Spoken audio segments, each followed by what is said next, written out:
When I found this testimony, I was looking for information on the Women's War to teach in a class on resistance movements because I wanted an example of women's action. I approach it both within the context of what legal records can tell us about African history, these moments where Europeans and Africans get together, Europeans question Africans, and Africans answer in a very structured environment, but they're also using this platform as a way to promote their own agenda. And you can see that happening here. It happens in other court records as well. So much of this is about what gender relations are, what it means to be a woman in this society. This is clearly a revolt about a series of economic and political grievances, but it's also a grievance of identity. Women feel that their identity as women is not being respected in some way. So I think that it's very interesting to look at this as a gender historian and look at the way that women and men as well are in the process of this trying to construct what gender relations are, what it means to be a woman, what it means to be a man in this society, which is changing fairly rapidly at this time.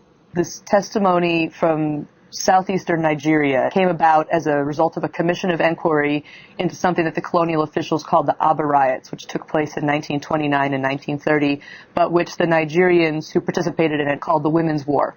It was a revolt that came about as a result of a rumor that women in southeastern Nigeria were going to be taxed. Taxation had been imposed on men a couple of years before this, and the Great Depression had hit in 1929. This area relied on palm oil as its major export commodity, its major cash-producing product. And when the price of palm oil plummeted as a result of the Depression, households had a harder time paying the tax that had been imposed on men.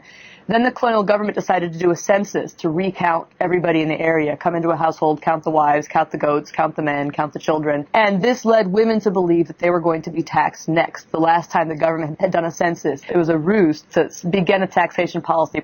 The women all turned out in force at the colonial courthouses around the area. To colonial officials, it looked like overnight 20,000 women suddenly appeared from villages across a 100-mile radius to protest this taxation policy, ostensible taxation policy. It frightened colonial officials. It astonished them. They had never seen women behave this way. They didn't understand what it was about. The officials, when it was all over, said, we've got to find out what's going on. Plainly, things are not moving as smoothly here as we thought they were. There are issues. We don't want a repeat of this. So the Commission of Inquiry was to find out what the real grievances of the women were, ostensibly, so that they could make necessary reforms to prevent such disturbances from happening again. It was also an attempt to find out who led this movement so that those people could be punished.